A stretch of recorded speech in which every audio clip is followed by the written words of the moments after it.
Welcome back to another episode of Say What Needs to Be Said. I'm your host, Asante, Mr. Pick Six Samuel, two-time Super Bowl champion. I'm your Pro Bowler. I'm your all-pro record-breaking cornerback and the last cornerback to intercept 50 interceptions during the 16-game season era. How we doing out there? How we feeling?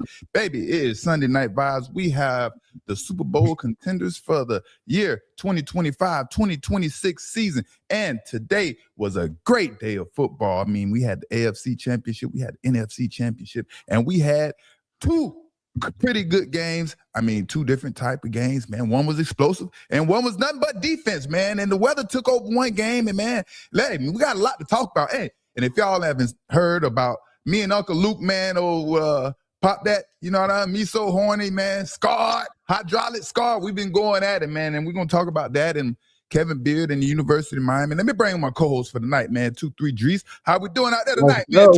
Let's go, baby. The stage is set. The stage is set, man. It's the Patriots versus, oh, man, the Seattle Seahawks, man. I don't know what kind of game this is going to end up being in the Super Bowl. It's going to get very interesting, man. Let me tell you, man, a team that displays nothing but physicalness and looks like the more physical team, and the obvious winner is the Seahawks. But listen, man, hey, the Patriots is a different type of team. They are built different. They play different. They are all under different leadership, and their coach, man, he's a hell of a coach, man. Hey, they got.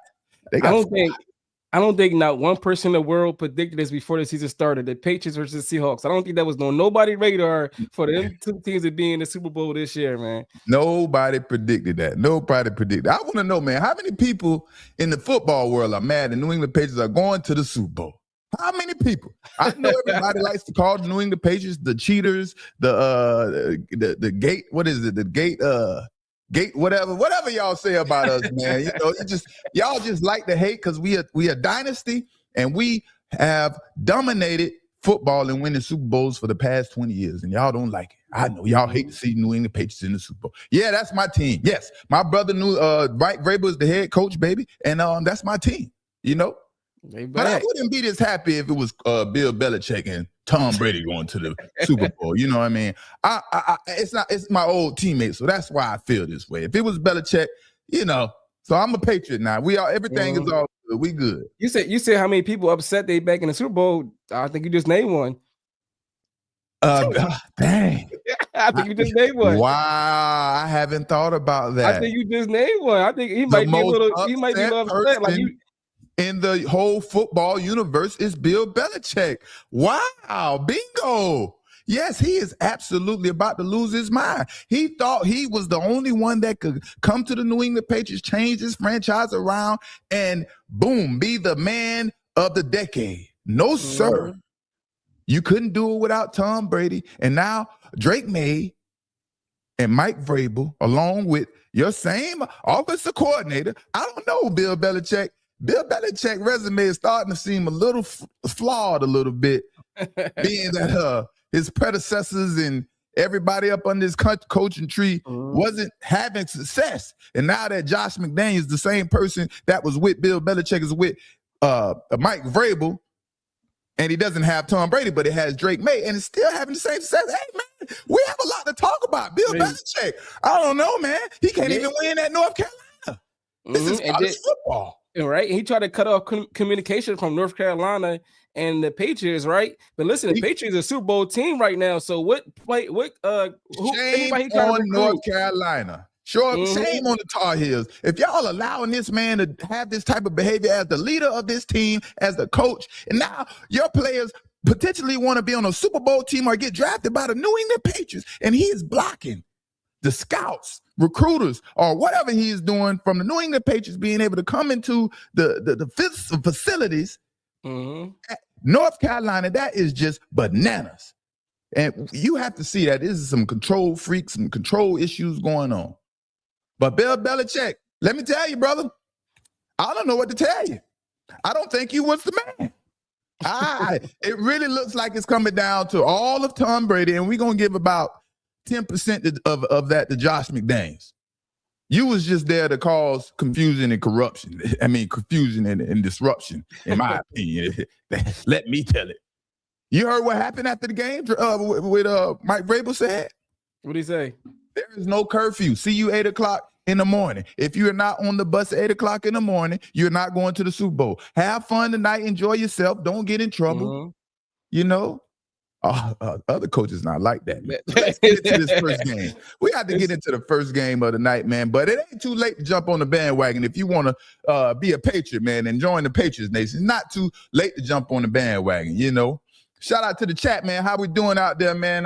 It's been a couple of weeks. It's been I had a lot going on, man. I'm here, man, and I'm here to talk, man. I got a lot to say. My name has been ringing on Twitter and X, and yeah. But let's get into this game, man. Seattle Seahawks versus the Los Angeles Rams. Who predicted the Seattle Seahawks to win this game? I thought the Seattle Seahawks were going to win this game after my Philadelphia Eagles lost. The ones who I predicted to go to the Super Bowl wasn't going anymore. I was looking at the Seattle Seahawks for a little while now. So Seattle Seahawks, they get the victory. 31-27. Man. And man, this is an explosive game. Los Angeles Rams, total of 479 yards on offense. Man, third down, 1 for 8. This was the big issue in this game here tonight. Third down. Matthew Stafford, he made some plays. He did some good things. But in situations on third down, keep the drive going, you know, it was hard for the Rams to convert, you know. And the Seattle Seahawks, 7 for 13 on third down, 396 yards on offense. Yes, they were pretty explosive on offense. And as we know, Jackson Smith and Jigba, he went off, and man, most of his yards was in the first half. 15 yards in the first half? Probably 9 catches or 7 catches, something like that in the first half. He went absolutely crazy. And Sam Darnold, man, he isn't getting enough credit. Man, he isn't getting enough credit. 25 36, almost 400 yards passing, 346 yards passing, 3 touchdowns, no interceptions. Man, just imagine being the Minnesota Vikings sitting at home, the head coach. You had the opportunity to have this man on your team, but you decided to go with, what is his name, McCarthy? Mike McCarthy? J.J. McCarthy. J.J. McCarthy, instead of a veteran proven quarterback. Man, the Vikings have to be kicking themselves in the tail. And Kenneth Walker III, man, he was very strong tonight. He didn't have a big night, but it was a very physical night for him in the running game, and he did what he had to do, man. You know, it's a good game. These two teams know each other very well, very well. They know each other very well. And then we have the Los Angeles Rams. Matthew Stafford, man, looks pretty. He threw for a lot of yards. He made some things happen. And then he was also Matthew Stafford. Things didn't happen. He ran for a few yards this game. Surprisingly, you know, he used those legs, which you have to do these days in the NFL. But, man, third down was the big issue in this game. No interceptions, 3 touchdowns. Kyron Williams, he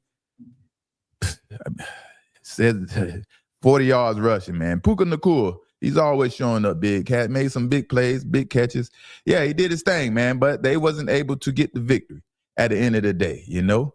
They wasn't able to get the victory. Right. Like I said, imagine being the Minnesota Vikings and giving up Sam Darnold, a franchise quarterback, and now he's headed to the freaking Super Bowl for a non-proven young J.J. McCarthy. That has to hurt. Lord, that has to hurt. Yeah, I know who heard it most. I heard Jay Jettis, man. Justin Jefferson. He had Sam Darnold over there feeding the ball, and he see JSN going off. He like, damn, that could have been me. That definitely could have been me. That was my quarterback. That was me. Y'all let him go because y'all wanted to trust in some other new quarterback that no one believes in but y'all, you know? But in this game, man, in the fourth quarter, man, I was on the edge of my seat, man. I could feel the intensity in this game from my couch. Boy. Man, I felt the intensity of this game, man. I was on the edge of my seat, man. This was an intense game, man. How you feel about that fourth down call when it was 4th and 4 on the 6-yard line, down by 4, and it's 4 minutes left on the clock? Do you kick the ball there or you go for it like they did? Let's get into that, man. We'll get into that, man. Just get into that. Man, first off, you know, these two teams, man, they this is their third time playing. You know, they face each other in the regular season. They're in the same conference, same division, all that good stuff, man. So these two teams know each other well.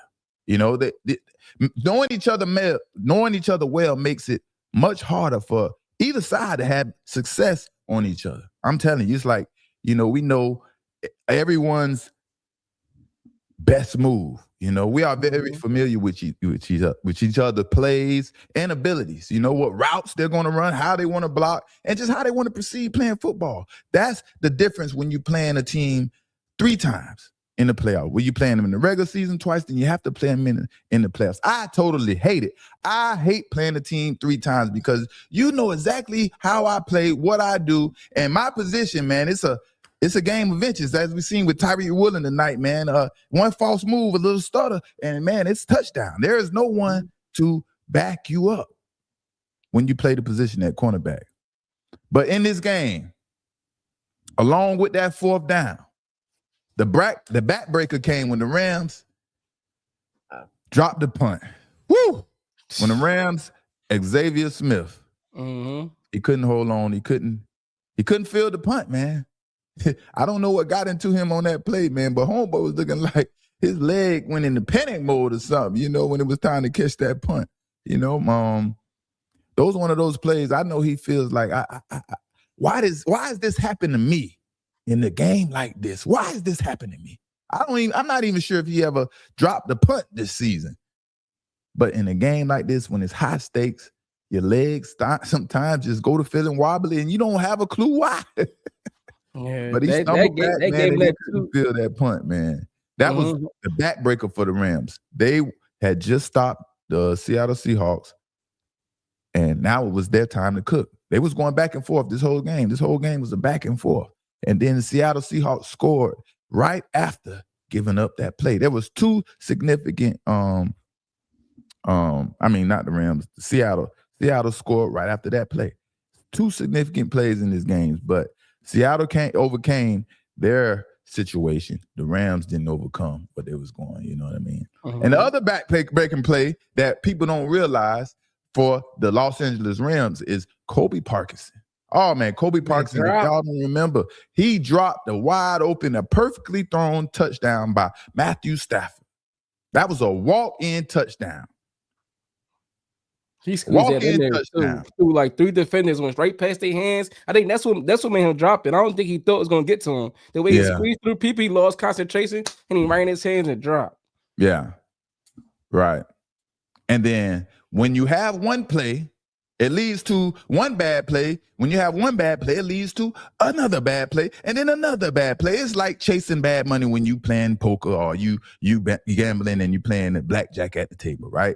You done lost your money the first 5 hands, the first 10 hands. Now you're chasing your money. You're throwing bad money after bad money, and you can't stop yourself. So after Kobe Parkinson drops the pass, wide open, walk-in touchdown, it's time for the Rams to take over and take the lead.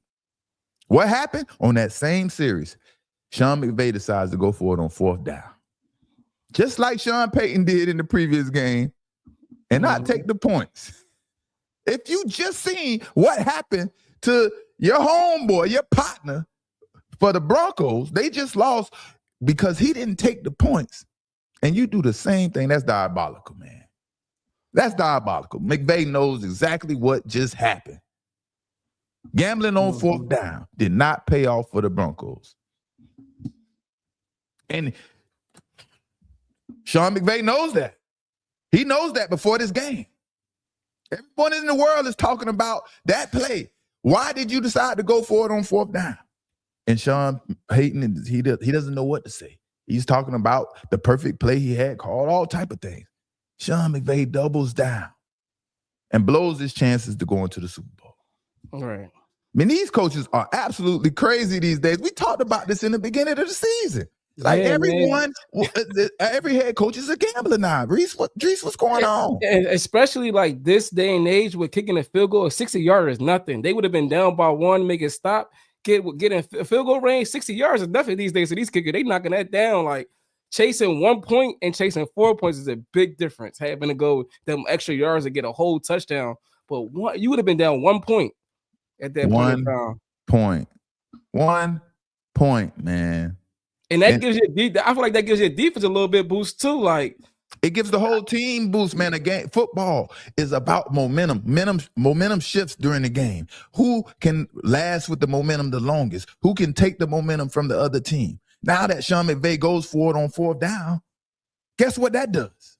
Deflate That you. puts all the pressure on the defense to make a play because he decided to make a silly decision and it didn't work. Now he expects the defense to cover up and make up for his silly mistakes. Mm-hmm. You know what I feel like? I feel like because these coaches have free range, right? They're the head coach. They can do whatever they want, whatever they please. These coaches need to have consequences. When they take these stupid chances, like Sean McVay did tonight, along with Sean Payton, and it doesn't pan out. Where are the consequences for these stupid decisions? When we do something stupid, when us as players make a bad decision, give up a big play, screw up the game, what happens to us? We get cut. We get traded. So why aren't there consequences for these head coaches? Not when they get fired. No, that's not good enough. That's all that happens. That's the part of the process. Where are the consequences for these coaches when they're making these stupid decisions? I want to see a change in these coaches because these coaches are like that at the Hard Rock nowadays.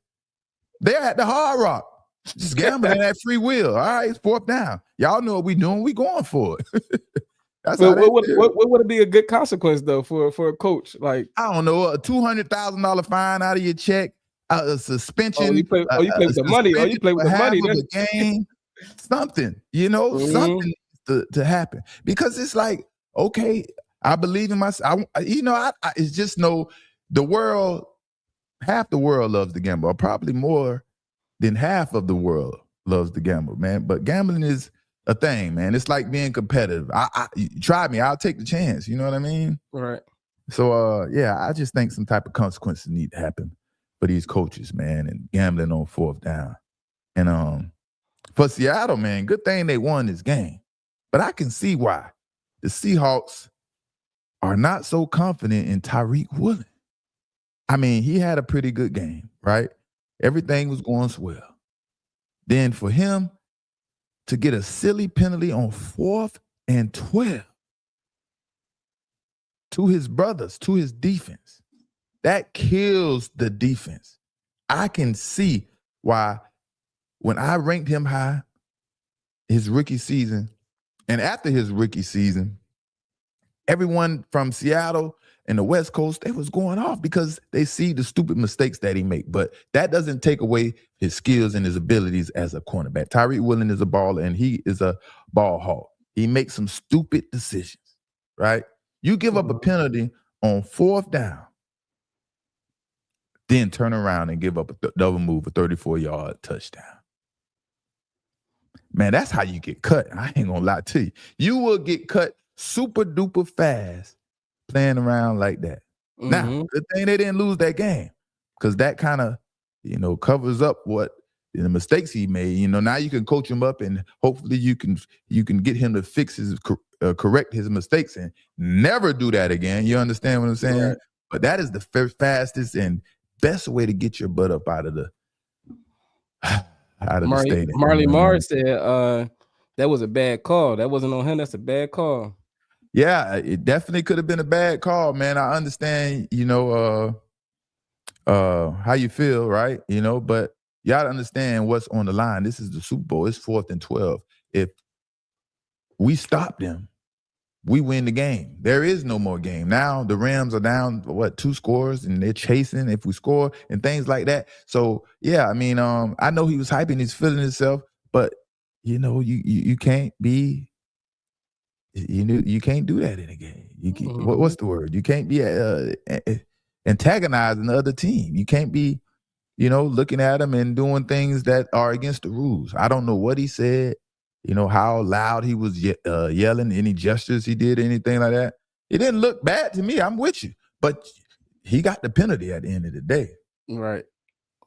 And then for the Rams, the Los Angeles Rams, tonight was today and tonight wasn't a good day for cornerbacks. Wasn't a good day. Patrick Surtain II, pretty much the only cornerback that stood up tall today, and played a really good game. But Darius Williams from the Los Angeles Rams. OMG. Oh my God, brother.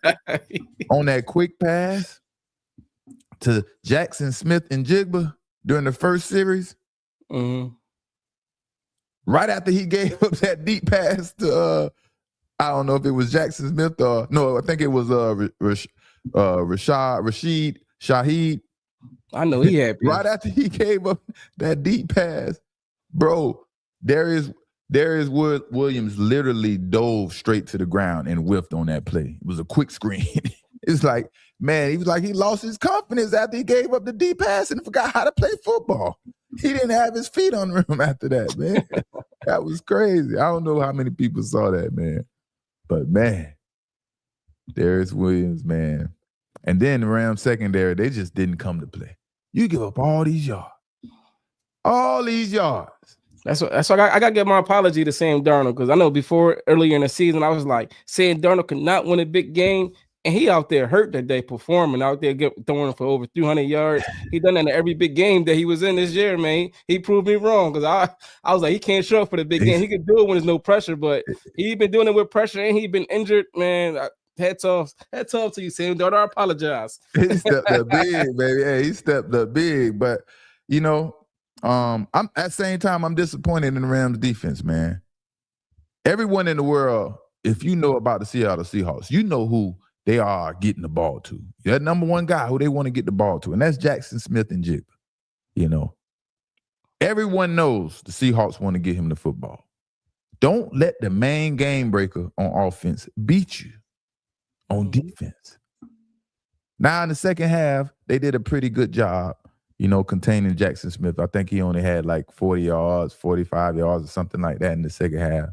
And that got the Rams back in the game. But you let the Seahawks jump out too early and let JSN go crazy.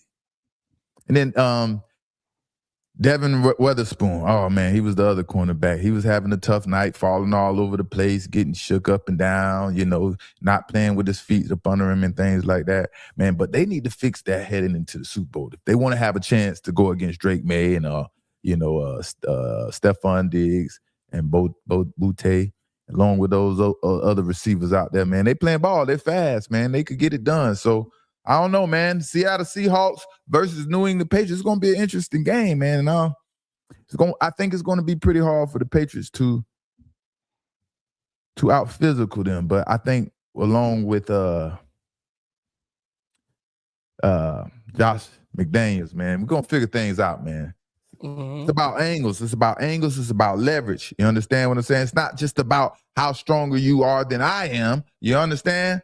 It's about gaining that edge to get the victory, you know? So shout out to the Seattle Seahawks for getting that victory against the LA Rams and headed to the Super Bowl. Yeah, I got questions. I know it ain't many Seahawks fans out there, man, that I rock with or that rock with me, but the few that's out there, man, congratulations to you, man. Richard Sherman. You know, I don't know how much he is still down with the Seattle Seahawks, but hey, man, you know, have some fun and, you know, talk some crap, man.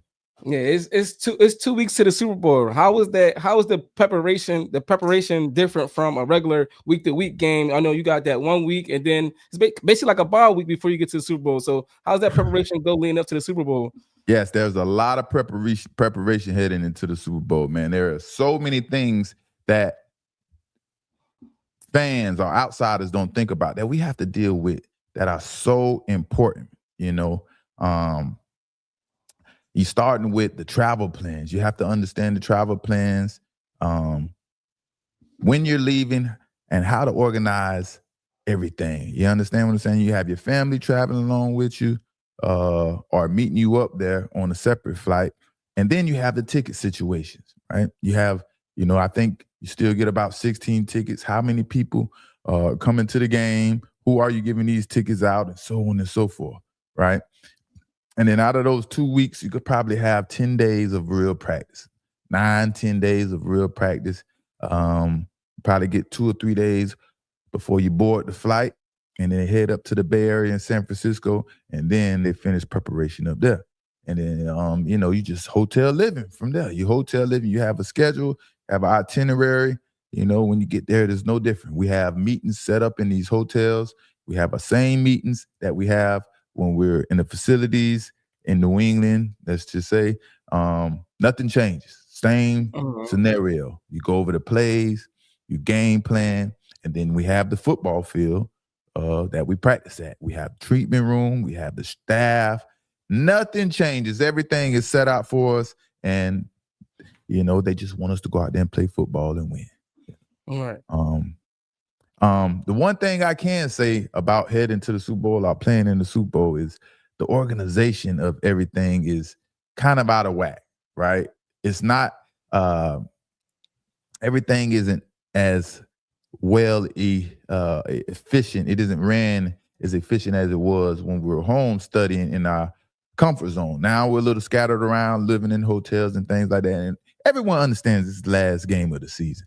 So, that's what you deal with heading into the Super Bowl, man, as a Super Bowl contender, man. Super Bowl contender. Shout out to the what's it called. And one other thing too, they always talk about how the halftime shows usually like longer is a whole different feel you gotta get used to. Is it really a big difference from a regular halftime and then when they performing?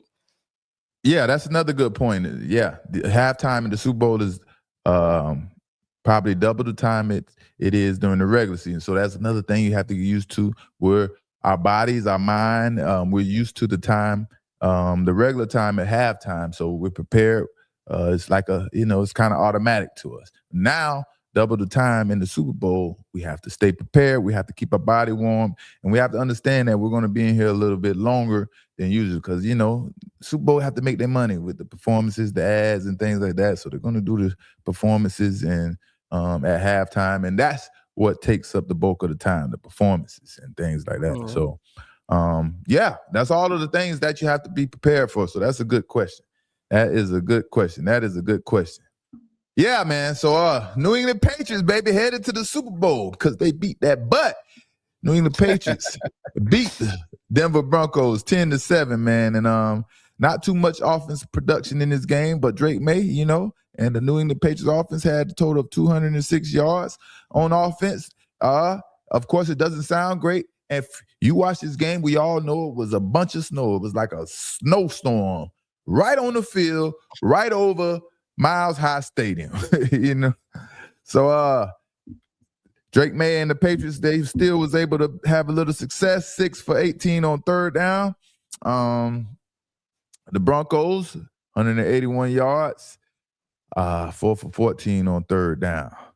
In this game right here, Drake May, he damn near ran for more yards than he threw for. 10 for 21, 86 yards passing, 1 touchdown total, and I think that was a running touchdown.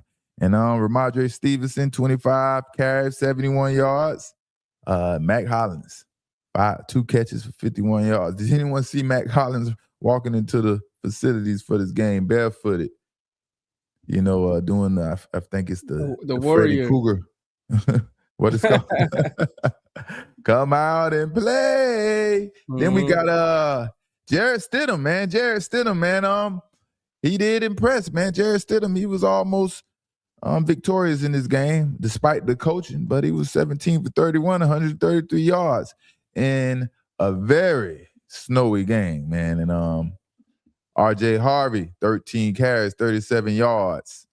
And Marvin Mims Jr., man, 4 receptions, 62 yards. And he got Christian Gonzalez on one of those plays. A pretty good ball thrown by Jarrett Stidham.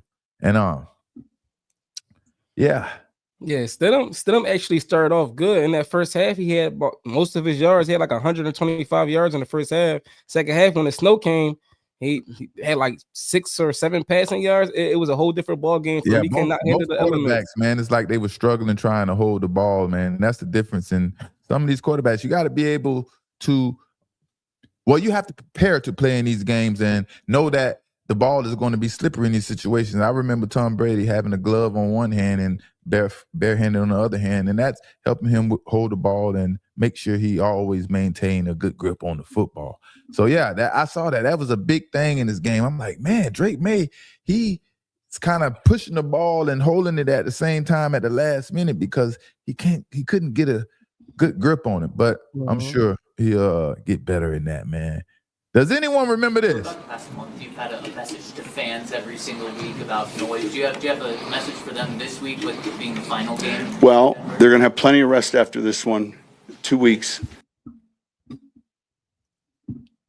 Say that again. Coach, for about the past month, you've had a message to fans every single week about noise. Do you have a message for them this week with it being the final game? Well, they're going to have plenty of rest after this one. 2 weeks. That's absolutely right. The Broncos is going to have plenty of rest after this one, baby. Hey, you might not be right about a lot of things, Sean Payton. You was right about that one, but the Broncos is going to have a lot of rest after this game, and it's going to be more than 2 weeks. And the Patriots actually going to have the 2 weeks off, man. So, yeah, Sean Payton, man, he stood tall, man. And he stood with his chest out, very confident. He knew they were going to the Super Bowl, but he couldn't be more wrong than he was himself. But in all reality, man, this game could have gone either way, man. Both teams had opportunity after opportunity to take control of this game. Whether it was Jarrett Stidham and Denver Broncos or Drake May and the New England Patriots. Drake May and the New England Patriots prevailed at the end of the day. Jarrett Stidham had a chance, man. He had a chance. He got frustrated. I think Jarrett Stidham got frustrated at the end, and he got tired, and he just threw the football up. I don't know what that was. Yeah, it wasn't no one open or anything. I think he got frustrated, a little impatient, because the play right before that, he was trying to attempt the shot and let it go deep, and it was just time to take a shot, man. The patience was running out, And I would say, let me tell y'all, Denver is one of the hardest places to win in the NFL, period. Denver is one of the hardest places. And as you can see, and as you can hear from Sean Payton, he knows that, and he understands that. That's why he was promoting the fans and everyone and motivating them to be loud, because he know how loud they can get in there. From the weather to the altitude to the amount of noise they can make in Miles High Stadium, it's extremely hard to win in that stadium. You can hear it clear as day. When it's an incomplete pass, you hear that incomplete. Like you hear the whole stadium say that clear as day from home. And then trying to breathe in that altitude, that thin air, man. You got cotton mouth. I mean, your first two plays, no matter who you are, you need to come out the game unless you're there 2 days early to adjust to the altitude. You know what I mean? Right. And then you just witness how much snow can fall and disrupt the game. Beginning of the game, it was cool. Everyone was able to operate. Each team offense was able to operate. And then, right in the second half, like a snowstorm, a blizzard, just come through. 2 different games. Couldn't even see the lines in the game. Right. And then the New England Patriots had the advantage because they had the white jerseys, and you barely could see where the New England Patriots were. And I think that what caused the big problem for Jared Stidham as well. He was scared to throw the football because he couldn't see where the New England Patriots players was, because their jerseys was mixed in or camouflaging with the football field.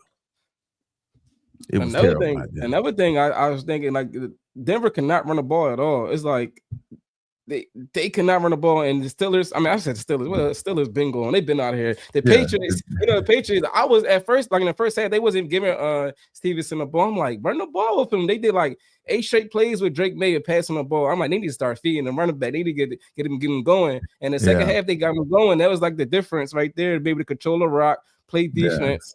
And but they still didn't have that much success. But they kept one thing about everyone that's Josh McDaniels, Mike Vrabel, and myself, we're raised up on the Belichick. We're going to run that football no matter what. If it's successful or not successful, we're going to keep trying and hope that something gives and try to wear down the defense, and that's the name of the game. Whereas the Denver Broncos, they thrive. They need to run the football to have success at quarterback. Their offense is predicated on making sure they run the football. And that was the difference in this game tonight for the Denver Broncos. They didn't have that much success at running the football. So Jarrett Stidham had to account for the lack of running game. And then the weather comes into play. Denver Broncos, man, still had the opportunity to win. Still had an opportunity to win. And I tried to find something that made me believe that Bo Nix would have made a difference in this game. I looked for something. I evaluated this game, everything that happened, and all the throws, the weather, the situation and things like that. I tried to find something to make me believe Bo Nix would have made a difference in this game, but I can't. Come on. Let's be real. Bo Nix definitely would have made a difference in this game. When would have Bo Nix have made a difference in this game? Jared, come on, you know Bo Nix was making nice passes. He was running the football. I mean, he did everything that Bo Nix does. He probably did it a little better in these conditions. Come on, not a little better. Bo Nix know the offense way better, and especially like you said, run the ball. You see how Drake May, he didn't really pass the ball that well today, but he had like 50-something rushing yards, and on big time moments, that would have been Bo Nix today. He would have been putting his feet in the ground, taking off in them big time moments, them third downs they didn't convert. That would have been Bo Nix. Man, listen, man. Hey, Jarrett Stidham is an athlete, man. Y'all better not be sleep on Jarrett Stidham, man. Jarrett Stidham, an athlete, man. He was out there running and shaking. Hey, I really believe. So you saying Jarrett Stidham don't run the football better than Bo Nix? No. I don't Chat, think y'all so. talk to me. Who's a better runner, Jarrett Stidham or Bo Nix? Listen, I remember one time it was third down. Jarrett Stidham. I know what play you talking about. I think I was talking about the read option. No, you talking about a different one. Now I'm just talking about period. They run. That play now. I think it was like a broken play or something like that. Mm-hmm. And he was floating, man. He was trying to get to the sideline. But I like Jarrett Stidham, man. They drafted him, and Josh McDaniels brought him to the Oakland Raiders for a reason, man. They know what they got in Jarrett Stidham, Yeah. But he held it down, man. I can't believe it. But like Bo Nix played the whole season with this offense. You come through this guy in there for 1 week and say like he did the same exact thing Bo Nix could have did? I don't think so. I mean, I'm looking for the difference, man. I'm trying to see the difference. I can't. I evaluate it. Jarrett Stidham making the last pass of the game. That's the difference right there. The last pass of the game when he just threw it up for the interception. But okay, now I want to put Bo Nix in that same situation. It's snowing everywhere. You can barely grip the football. What would Bo Nix do? Would Bo Nix throw the football proper? Would he have been screwed up the game? You know what I mean? I don't see a big difference. I seen Bo Nix had a lot of comebacks this season. He did. He definitely did. So we have to give that to him. So maybe he would have came back. I don't know. But I think Jarrett Stidham did a pretty good job. I think he held it down pretty good. But at the end of the day, Sean Payton has to kick the field goal and let the defense go to work. Sean Payton has to realize the situation. He got to read the room, man. He has to read the room. If you got Bo Nix in that situation, you go for it. If you got Stidham, kick it. That's Stidham, kick it. You got Bo Nix, you go for it. If you got Stidham, you kick it. That's the difference. Read the room. Read the room. Hey, but baby Brady, baby. I know that everyone don't want to call him Brady because of the game like this, whatever. But don't worry. Baby Brady is not the regular baby Brady. He's the baby Brady. So he doesn't have to beat you with his arms. He can beat you with his legs as well. You know what I mean? Y'all ever thought about a mobile Tom Brady at quarterback? Think about that. That's who baby Brady is. A mobile Tom Brady at quarterback. Drake May, baby, he is coming. He don't have to beat you with his arms. He can beat you with his legs if he need to. And that's what he did. Can't hold the football. The weather is terrible out there. He didn't look comfortable. He didn't look comfortable in the weather in the snow throwing the football. But he looked comfortable running the football. Man, that play right before halftime. The play right before halftime was clutch too. He ran the ball like 30 or 40 yards, getting a field goal range. They got the kick goal. They just missed it. But he did his job. He got him in field goal range. Exactly, man. And that was key. Even though he missed the field goal, they still gave him good field position. You understand what I'm saying? Mm-hmm. So a lot of those things counted. And at the end of the game, when the weather got bad, that's all the game came down to, field position. Who can get the best field position because of defense. Make them punt, and let's see if we get the ball past the 40-yard line, closer to the red zone. You understand? And that's what both of these teams was playing for. Great situational football. Great situational football by the Patriots and Mike Vrabel. This great situational football by head coach Mike Vrabel, man. He trusted his defense enough to put his young quarterback and his offense in a non-lose-lose situation, right? Mm-hmm. Did I say that right? Nah. Lose. Listen, great situational football by Mike Vrabel, right? Mike Vrabel trusted Drake May, right? He trusted his defense. Sorry. Mike Vrabel trusted his defense enough not to put his young quarterback in Drake May in a lose-lose situation and keep calling a safe game on offense. That's great situational football by Mike Vrabel, Josh McDaniel, and the New England Patriots. Trust your defense. Understand that the weather is terrible out here. The opposing quarterback on the other side is barely able to get anything going. This is first game starting in forever that anyone can remember. What, 2 years? You understand what I'm saying? Right. So run the football. Continue to run the football. Hopefully some pop. If it doesn't pop, just punt the ball and let your defense do the work. And that's what Mike Vrabel, and that's how New England Patriots won the game at the end of the day. Situational football, not being greedy, trusting the defense, and not putting the young quarterback in a vulnerable situation and forcing him to win the game. That's exactly what they did. And big ups to Mike Vrabel, man, and in believing in his team and knowing what he has, man. He understood. Mm-hmm. He understood how difficult it would be for Jared Stidham and the Broncos offense to have success in that weather. So put your defense back on the football field. Don't let your offense turn the football over.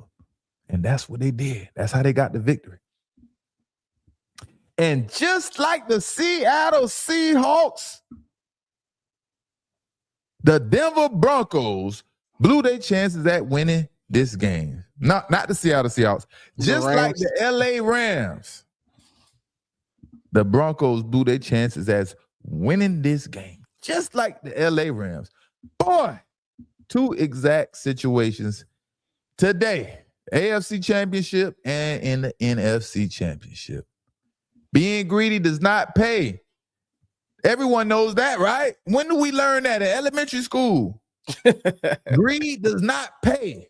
Of course, being greedy in these situations can win the game, but it also can lose the game. And for most of these greedy coaches today, or for all of these greedy coaches today, they lost their game.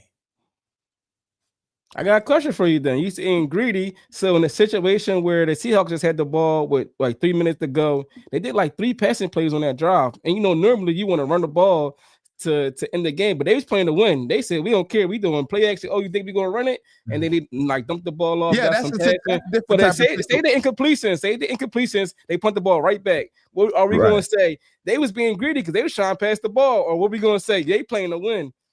No, yeah, that's a different situation, with the game on the line or taking points. When it's time to take points and points are available for you right there, that's a different situation. When, you have a little lead or a one possession lead or the other team only needs to score a field goal, now you have the ball on offense, what do? No, you don't sit back. You must be aggressive, right? The name of the game is to score points.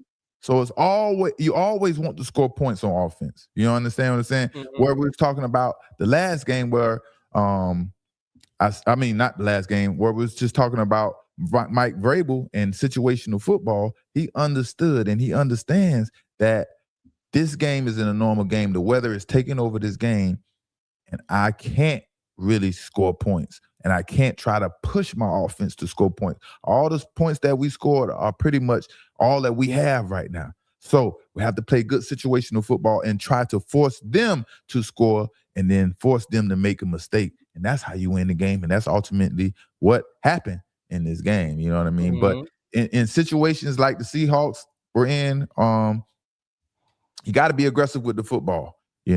You got to always be aggressive with the football on offense. Pretty much at all times. Got to be aggressive with the football. I definitely like the play call, man, because they're playing to win. I don't like the teams that's playing not to lose. You could tell the difference, like just by the players they call out. Oh, yeah, we're not trying to lose this one, or a team's like, oh, we're going to go win this. And that's what the Seahawks played like today with those calls in the last 3 minutes. And yeah, man, being greedy caught up with Sean Payton, man, along with Sean McVay, but Sean Payton, man, it caught up with him. And the Mikes won the day. The Sean's lost. Did you know Mike versus Sean in both games? Yeah. Oh no, I didn't even realize that. Yeah. Both the Sean's lost. Both of the Mikes won. And the Sean's lost, man. Both Mikes won today, and both Sean's lost, man. And both Sean's was greedy. Both Sean's was greedy today, and both Sean's greediness caught up with them because they didn't want to take 3 points and they want to gamble on 4th down. Shame on the Seans today, baby. Shame on y'all, Seans. Shame on y'all. And let's hear the regret from one of the Seans. Hindsight, looking at everything, hindsight. He don't want to have any foresight. And momentum in that field position. Coach, do you have regrets for not taking the field goal and going up 10-0? There's always regrets, you know. Yeah, I mean, look, I felt like, you know, here we are 4th and 1. We felt close enough that, and it's also a call you make based on the team you're playing and how what you're watching on the other side of the ball. So yeah, there'll always be second thoughts. Back to 4th and 1. You said you liked the play call. Why did you like that call as opposed to a run? Well, we ended up in a 6-1 front. They ended up playing in like a heavy 6-1. There was a clock stoppage, so we had a nickel run called, and then I don't know if there was a timeout or they called one, but you know, it's a slipper naked that we've run pretty well. They played a 6-1 front with a kind of a 2-deep shell, so the run look was going to be, hindsight, the initial sub-run thought was a better decision. Sean Payton is confused and doesn't know what to say. He doesn't know what to say. This man is confused. His mind is driving him crazy. He was this close to the Super Bowl, and he screwed it up. Sean Payton sounds hurt, defeated, and disappointed in himself. But he won't just blatantly come out and say it. He can't just come out and say, it's my fault. I screwed up. I shouldn't have did it. He has to give us a bunch of blabber jabber. As the head coach, Sean Payton has to know there is a snowstorm brewing. There's a snowstorm coming. And the office of court and the office of production is going to be limited. He knew the snowstorm was coming the night before this game started today. Plus, he playing with a quarterback that hasn't played any significant time at quarterback. You have to know all these things as the head coach. You have to be prepared for every situation. So why not take the points? Why put the pressure on Jarrett Stidham along with the Broncos defense? Take the pressure off of Jarrett Stidham and take the points. It's as simple as that. This is a new quarterback. Why are we being this greedy? I don't understand. What are the consequences for Sean Payton for going for it on 4th down and then not panning out, and those 3 points could have potentially won the game? What are the consequences? These coaches, these Seans needs consequences, man. Both Seans needs consequences. The Mikes, all right, y'all are good. Whatever y'all did on 4th down, the Mikes, y'all are good.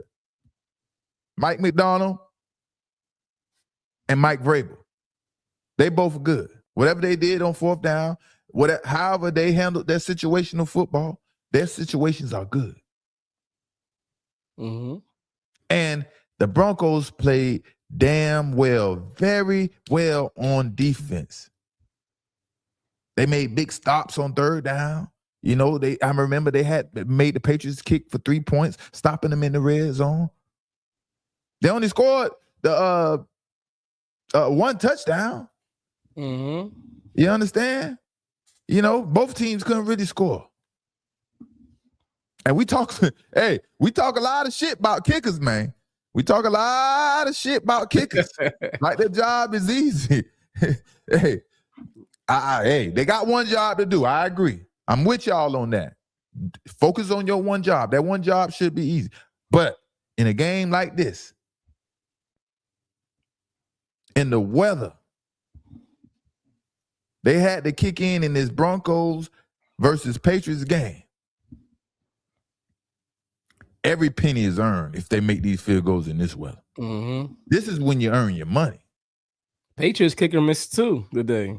I know, but one was like a 65-yarder, you know what I mean? And then the other one definitely was costly, you know what I mean?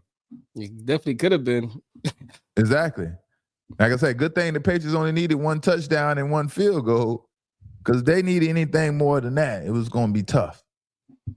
And I said it was going to be tough for Josh McDaniels. He had to dig deep to figure out how to beat this Patriots, this Broncos defense, but ultimately it just came to the Broncos beating themselves and not being able to produce on offense. That's why we say defense wins championships. Defense wins championships. Offense wins games. That never's going to change. You know, on TV they might say a better offense, a number one defense is better than a number one offense, or however they like to put it. But offense wins games, everyday games. Defense steps up and wins the championships. You understand? Mm-hmm. You know. But give a shout out to I'm gonna give a shout out to Coach Sean Payton, man, and think about how good of a coach Sean Payton is after he bounced back from thinking he can handle Russell Wilson, you know what I mean, and lead his team and go to the playoffs and Super Bowl and all those things with Russell Wilson, just to find out he isn't that quarterback that he was expecting him to be, and treating Russell Wilson with a lack of respect. Like he's a bum quarterback or something like that. You know what I mean? So think about that, going through all that, right? And then Sean Payton putting together a complete team with Bo Nix at quarterback, who I thought was no more than the average quarterback, and getting to the AFC Championship. That's big up to Sean Payton and doing a great job, and he's a hell of a coach. You know what I mean? He's a hell of a coach. The Chiefs. Before the season, people would have laughed at you. You would have said Chiefs would not be in the playoffs and they be in the AFC Championship. If you say the Broncos in the AFC Championship and Chiefs don't make it, people would have like, you crazy. That would have been a laughing stock, right? But hey, man, like I said, I told you all the Chiefs wasn't going to the playoffs, and they didn't, man. So I think I'm like 90% right on this channel. You know, say what needs to be said, because that's what we're going to do, say what needs to be said. How we doing out there, chat? How we doing? Y'all looking good, feeling good. I see y'all out there. And yeah, man, so and I like how Sean Payton, man, he was prepared for these moments, man. No one is prepared to lose their number one quarterback, right? You can never prepare for that. You can only have your personnel in place that you think are prepared. And that's what Sean Payton did. He identified Jarrett Stidham to be the quarterback, which he can be a starting quarterback for other teams. And I said, you know, these NFL teams these days, they need 2 starting quarterbacks on the roster. And yeah, Sean Payton put together a good team. Bo Nix got hurt at the last minute. In the last playoff game, Jarrett Stidham came in and stepped up, man. And then we got Christian Gonzalez from the New England Patriots, man. And it didn't look good for Christian Gonzalez to start the game, but he made some plays, man. He made a big play to take the ball away from Denver to seal the game. But it started off bad, and he was responsible for the 7 points that the Patriots gave up. You know, and that's why I don't like to listen to the player only gave up a certain amount of catches, man, and he locked this wide receiver down, and they didn't throw his way, man. Just go get the football and change the game. Because after that 50-yard bomb and that touchdown in that same series, that's the only thing Christian Gonzalez had to do. Only thing left that he can do to make up let's get a game-sealing interception or a big-time interception. And that's what you do, man. You bounce back from, you know what I mean, from a bad potential game, you know. And Christian Gonzalez, man, That first play surprised him. He ain't think Stidham had that in him. Huh? I said that first play surprised him. He ain't think he had it in it. He ain't think he had that pass in him. Yeah. All right, man. So that's AFC Championship and NFC Championship. New England Patriots versus Seattle Seahawks going to the Super Bowl, baby. Deuce here, man, and we'll see if I pull up, man, to see how I could, you know, get into these games and rock out a little bit, man. I'm surprised y'all see me at the Super Bowl. But we have to talk about Uncle Luke, man. Mr. Me So Horny, man. The OG, the legend, man. And y'all know he paved the ways for a lot of people in South Florida in the rap community, period, man. And shout out to the OG, man. He's been doing this thing, supporting the youth and all that stuff. But we gonna get into some business. He like to talk, and we gonna keep this algorithm cranking. You understand, Uncle Luke? We gonna keep this thing cranking. You understand? And let this be a lesson to everyone out there, man. Let this be a lesson. What me and Uncle Luke, we having a little power hour about. Let this be a lesson to everyone out there. And this is about Kevin Beard. If y'all don't know Kevin Beard, he's the wide receiver coach for the University of Miami, and he's a great brother. That's my brother. All right? And like I said, let this be a lesson to everyone out there. Kevin Beard has more people in the world that loves him more than you think, Uncle Luke. Yeah. Kevin Beard has people that love him. Yeah. And don't take my brother KB kindness for weakness. And stop trying to say this Broward versus Dade stuff. This has nothing to do with Broward versus Dade. You ain't doing your homework well enough. My brother, OG legend, Uncle Luke. You understand what I'm saying?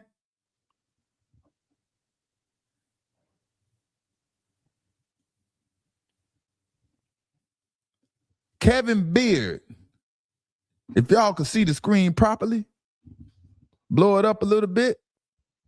Kevin Beard, if you could find him on the screen, I'm to your right. I'm the little short guy. I got my hand on the ball. I'm number 21. And Kevin Beard is to our left, number 31. We played on the middle school basketball team together at Lauderhill Middle School. Kevin Beard is my brother. Don't blame me though, Uncle Luke. Don't blame me. Blame our coaches. Blame Coach Rodney Gray, the younger Rodney Gray, the one that you seen with the shades on in the picture. Yeah, he look a little crazy. Blame him. He a little crazy. Don't worry. But he raised us well. You know what I mean? Do you see how serious he look in that picture? Our coaches didn't play. They didn't take no BS. You know what I mean? So they are the ones that raised us. He is responsible. Coach Gray is responsible for making sure we are bonded for life. You understand? KB, one fall, we all fall. Yeah, that was our thing for the basketball team at Lauderhill Middle School. Okay. One fall, we all fall. Mm-hmm. And I knew you thought you could attack KB and Peace, Uncle Luke. No, man, no, ain't going down like that, player. He got people that love him. And plus, this is like your second or third time coming for KP. KB, brother, why do you keep coming for the good brother KB? He is just trying to do a job and feed his family. Leave the brother alone, please.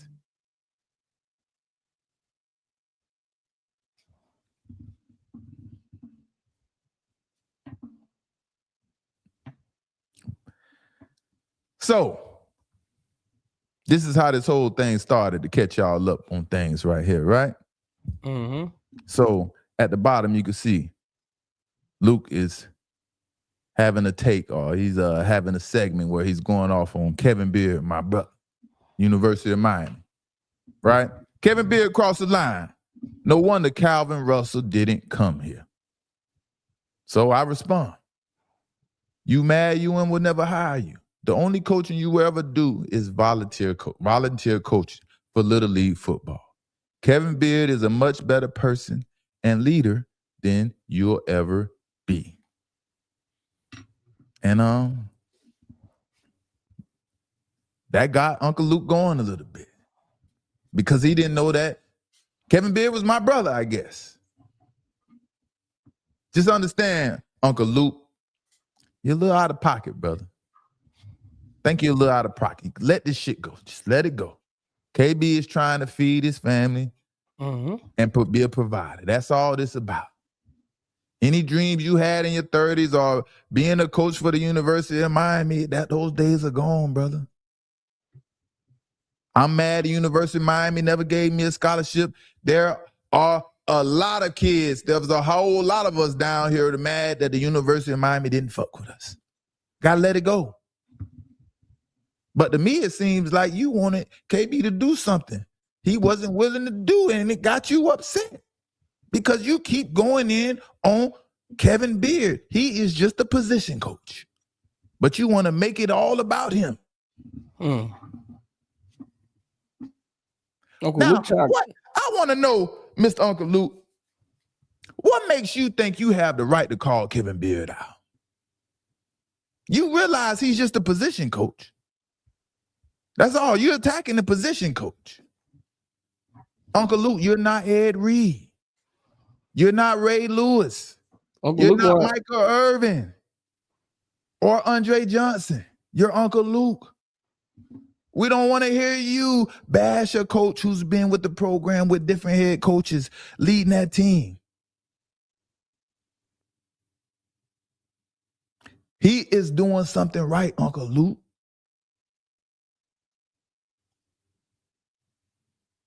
And I haven't heard you stepped up yet and apologize yet. You haven't apologized yet or apologize like a real nigga supposed to, like you say. You ain't apologized to KB like a real nigga supposed to. That'd be great. That'll show everyone how brothers are coming together, like you said. I told you we've been coming together. So step up like a real nigga and give my brother KB an apology. And let him live his life. And I think that's awesome that you're giving back. Yeah, that's awesome. That's awesome that you're giving back. Just make sure you're giving back without any expectation. If KB thinks one of your players is garbage, then so be it. Everyone has their own opinion. It's your job to go prove him wrong if you think your players aren't garbage and he's calling your players garbage or whatever he's doing. Go prove him wrong. Football is an unforgiving sport. It is unapologetic. No one cares. So you have to make them care. We all are mad at UM didn't offer us. They can't offer every kid in South Florida. Mr. Uncle Luke, if Kevin Beard could give every kid in South Florida a scholarship, he would. If Kevin Beard could start every kid on the football field at wide receiver, he would.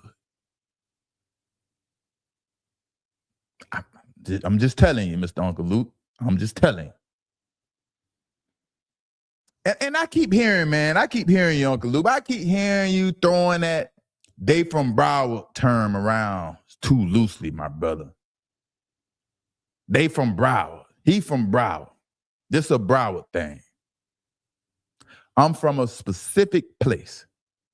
Not Miramar, not Davie, not Coral Springs, not Tamarack. I'm from Lauderdale. When they introduced me in the starting lineup in the NFL, they say Asante Samuel from Fort Lauderdale, Florida. I'm a true Lauderdalian. A Lauderdalian is one that thrives on living between University and Boulevard to 31st Avenue and Broward Boulevard to Commercial Boulevard. That's a Lauderdalian. I'm a Lauderdalian. Okay. It's a lot of us. We don't like to admit it, but it's a lot of us Lauderdalians. And them boys from Pompano don't want you saying they from Broward. Them boys from Hollandale don't want you saying they from Broward. You just address us properly, brother. I'm from Lauderdale. I'm not from Davie. I'm not from Miramar. I'm not from Tamarack. I'm from Lauderdale. We don't say we are from Broward down here. And let me help educate you a little bit because you may not know too much about me. So let me help educate you a little bit. I was raised on 21st Street, better known as Cambridge Square, to Lauderhill, Shallow Side, and Lauderdale Lakes, of course. I played my entire childhood for the Lauderdale Lakes Vikings. Lauderdale Lakes Vikings football team until high school, till I went to Boyd Anderson High School. And you couldn't come to Lauderdale Lakes Park without seeing me when I was a Jet. I was there every day, 24/7. But I'm glad you brought up Little League football, Uncle Luke. You know what I mean? I'm glad you brought up that Little League football because we used to beat that ass in Dade County. Yeah, we used to beat that ass. Scott Lakes, Miami-Dade, Miami Lakes, Bunch Park, Liberty City. I heard you say you started Liberty City Park and all that. Yeah. We used to come tear that butt up too. We ain't discriminate. We'd come wherever you was at. Y'all played good football. We was coming. And I think I do remember when Liberty City or was it Bunch Park started a football team. You had something to do with that, Uncle Luke. Uncle Luke, you had something to do with that. That means you were responsible for that riot that was happening on the field after the game when we beat that ass back in the 90s. You let the kids rock our bus after the game for being sore losers. Come on, Uncle Luke. Come on, brother. I can't find my picture, man. I need to find my picture. I need to throw it up there. And yeah, man, I hear you talking about the Hurricanes Optimist program, you know, and my homeboy Brandon Bivens, man, he'll be home soon. So make sure you support him when you get home. And I'm glad to see you helping out and keeping the kids out of the streets. Cause I needed someone like you to get me where I'm at now. You know what I mean? But I had the community behind me. I had the community that was there for me. Too many people to even think about that was there for me and Mama Chris to help me get to where I'm at today. So big ups to you, Uncle Luke. Keep that going. And it's Asante, not Asante, but in Lauderdale, they call me Zunt. Salute, OG, Uncle Luke. That's it for you, Uncle Luke. Come on back in, Dries. Next segment.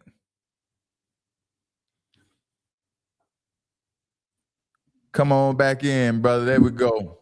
Yeah, man. So that's Uncle Luke, man. Y'all let Uncle Luke, man. We had a few things to say and talk about when it comes to Uncle Luke. I didn't even let y'all hear the ramble. He went on a little rant for a little minute, but yeah, let's hit a rant real quick. Got to play this. I know you don't know because you was going away for a long time. Hold on, let me start this over. My bad.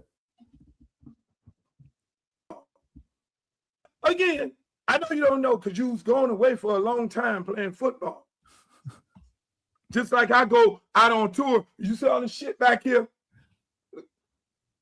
Now we're listening to this for fun, guys. We gotta listen to this. He's rambling. I don't know. I got him going. I don't know what happened, man.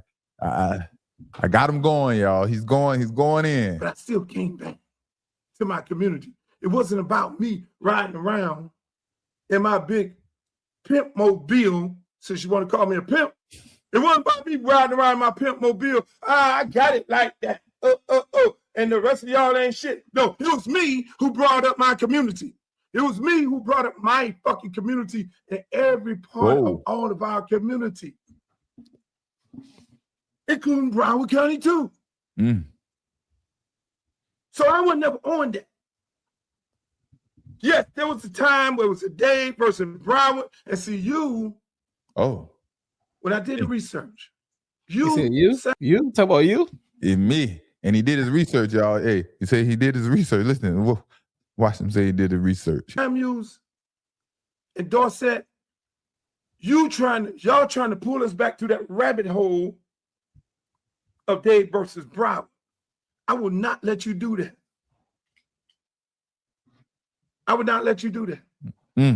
Because we work too hard. Nigga, real niggas on the street. We work too hard to stop that. Because that was some real bad times. It was real bad. You just don't understand how bad it was. It was real serious in these streets. When it came to that, huh? we worked very hard. I worked very hard with people like Ron Man and Big George and a whole lot of street guys over there in Broward County. And we said we're going to squash that because we're all South Florida and we need to lock up together. Yeah, right in the middle of that. So we don't do that. We don't do that, what you guys doing, because when I look at it, I see y'all, I know y'all caping for Beard because Beard is from Broward. I fuck with Beard. Like I told y'all, it's not about Beard, it's from Broward. That's my brother. A lot of people in Broward, a lot of people from Broward are all across the world doing things, you know what I mean? Big things. Mm-hmm. This is my brother, Uncle Luke. But when Beard or anybody cross the line, Beard know me. I never looked at Beard as a Broward dude, Dade dude, any kind of dude. No. We are not going back down that rabbit hole, son, because y'all ain't living like that. Oh. That affects these kids. That affects these kids, and I will not be the one to go down that rabbit. Do you know how much work we've done? Kids from Broward come to Dade and they play football, the Hurricanes and everybody, Lauderdale Lakes and all these people, they embrace them. They come into our neighborhood. They come into Miami Gardens. They come everywhere. We go up there. They fucking lay out the food and all that shit and everything. We go to Pompano, the Chiefs and the Cowboys. We're going to fast forward a little bit because you get a little crunk on me at the end. Nigga, we different right now. If we were still on that, if Jeremiah Smith be over here, go over there and play. And go over there to this thing right here. Definition of an OG. Uh-oh. According to ChatGPT. I called him a fake Definition OG. of OG. Authentic. No pretending. You're talking to the nigga who went to the Supreme Court so you can get your black ass on here to say what the fuck you want to say. Luke, brother, sorry. Damn, sorry. Man, you out here trying to start wars, man. Sorry, brother. Luke, man. Damn. You was out here trying to start wars. Thank you for letting me get my black ass on here and be able to speak in peace, man. Thank you. Damn. Sorry. But it ain't a Broward and Dade thing, brother. And no, we are not trying to create no Broward and Dade thing. We never had a Broward and thing. I don't know. And stop bringing my Uncle Ron May into this mess. Let me get the screen back again. Stop bringing my Uncle Ron May into our little powwow that we got going on. Yeah, I'm adopted by everyone. So you don't know that. You might not know that. That's my Uncle Ron May. Yes. And everybody else, Big George and everybody else. We all good. You know what I mean? And we worked hard too. That's why I'm here to tell you, stop telling us we from Broward. We are from specific places. So have fun, Uncle Luke, man. And maybe I'll hear from you and then we can keep this thing going because I like to talk shit. I can do this all day, forever, never. I love to do it. It looks like you might like to do it too. You know what I mean? But enough of Uncle Luke, man. It was fun. You know, Uncle Luke has a lot to say about the brother Kevin Beard. I don't know why. He's going to the Supreme Court, you know, passing statutes and things like that so we can cuss and have free speech, man. But homelessness, man. Homelessness in the NFL, man. And this is going viral. And yeah, man, these people don't like what I had to say, and we're gonna talk about it a little bit. Let me find my tweet real quick, y'all. I'm so sorry. I'm so sorry. Where's my tweets at, y'all? How y'all doing out there? All right, here we go. Here we go. All right, man. So have a tweet going viral, right? And I'm talking about NFL players being homeless. And obviously, I didn't put a lot of context into this tweet. I didn't say which players was it the players from the 80s, 70s, 90s, or was it the players from the 2000s, 2010s, and so on and so forth. So this tweet has gotten over 4 million views. And I said, NFL players are homeless these days. NFL players has to do, NFL players are homeless these days. NFL has to do better, man. Too much money coming in to let ex-players suffer. And everyone ate this tweet up. Ate it right on up and, took it out of context. And I understand this world doesn't have pity for no one. I get it. But understand what I'm talking about. And in America, no one deserves to be homeless or experience homelessness, man. America shouldn't be like that, right? And I understand there are many people who are unfortunate and experiencing homelessness. But me, I was shocked. I was completely shocked, surprised, and hurt at the same time when I heard or to hear an ex-NFL player experiencing homelessness plus being stabbed and beaten to death, right? This is an ex-player named Kevin Johnson. And my condolences go out to Kevin Johnson and his family. That is terrible news, and seems like the guy had a great heart, and everyone that knew him, they spoke highly of him. And they spoke about his challenges that he was going through since not playing in the NFL no more. We all go through those challenges, And I know everyone looks out there and they don't feel sorry for us and things like that. They say we sign up for the NFL. You know what I mean? You knew what you were signing up for. CTE is a part of the program. You've been doing it all your life and all those things. Everyone has something to say. We make millions of dollars. Shut up, you retarded, and all these things. You know what I mean? But do y'all also understand when we sign up in the NFL, we also sign up with a union. We pay into a union who are supposed to provide resources for us ex-NFL players, and for players in a situation like Kevin Johnson, period. You understand what I'm saying? And for him to have experienced what he have experienced in his last living breath in this world, man, it's just awful, man. Former Philadelphia Eagles and Oakland Raiders defensive lineman Kevin Johnson was found dead yesterday morning at an encampment in Willowbrook in South LA. He suffered blunt force trauma to his head and stab wounds. Friends say he had health problems later in life that led him to live on the streets, but they called Johnson a wonderful friend who still made an impact on his community. He was my best friend.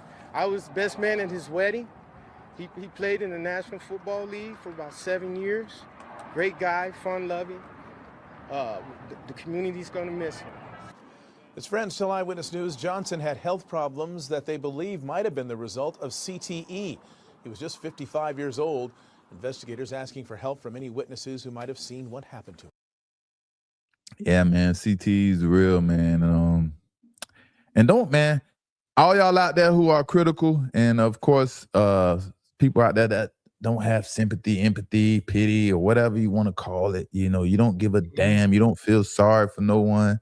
That's not me. I care about thy neighbors, man, and I care about the world and people in general.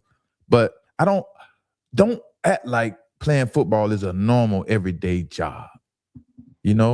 Don't act like that. Don't act like playing football is just so glorious. After football is done, it is very, very hard to deal with life for a lot of us. You know what I mean?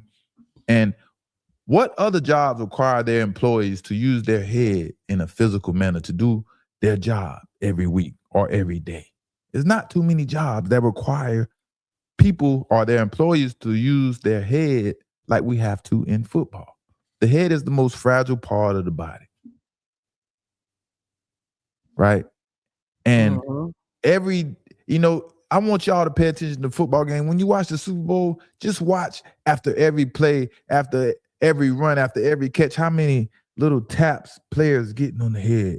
All of that pounding adds up, that wear and tear on your head, along with the car wrecks that we're running into each other every I was play. getting ready to say that. They say tackles is like equivalent to being in a car accident. Like Exactly.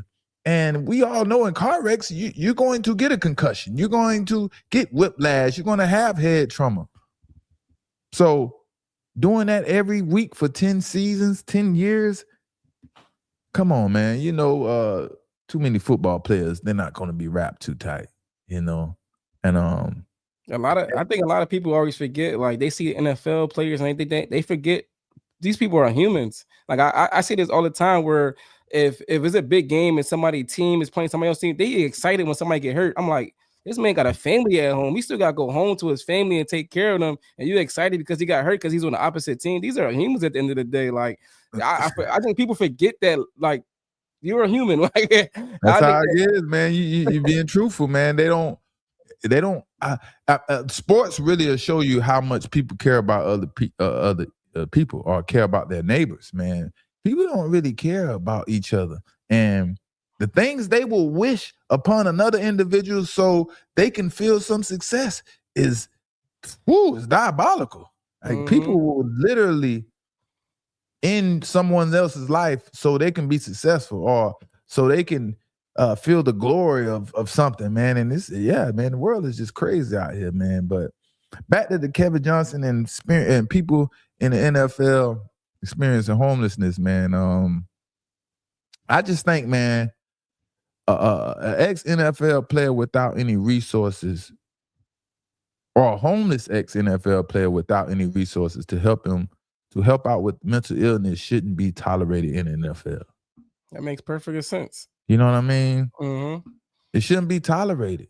There's too much money and too many resources the NFL has to let players fall that hard, And like I said, of course, the world is a cruel place and people don't have any sympathy for people's circumstances, not even when it has to do with mental illness and mental health, So I just think it shouldn't be like this, And most of the responses on X, man, was diabolical. It was horrible. People didn't give a goddamn.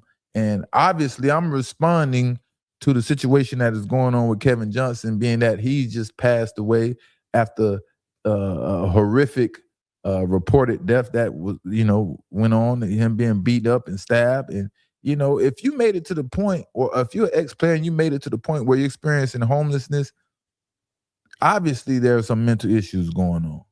And for the people on X who was attacking me, obviously I'm not talking about the current players and the players that y'all, made all this money and so on and so forth. There were players from the 60s, 70s, 80s and things like that that's still alive and trying to survive in society today. So, wake up, people. Use your brain. Don't be so small-minded. You know what I mean? But rest in peace to Kevin Johnson, man, and any other players out there, man, that anyone knows that is going through it, man. I don't know, put a message out, man. Let's try to get someone some help, NFLPA. They will do their job if you reach out to them, man, I guess. So yeah, man. Super Bowl, New England Patriots for the Seattle Seahawks, man. The rematches again, the rematch, baby. No Tom Brady this time. You got baby Brady. And there's no Russell Wilson to not hand the ball off to Marshawn Lynch.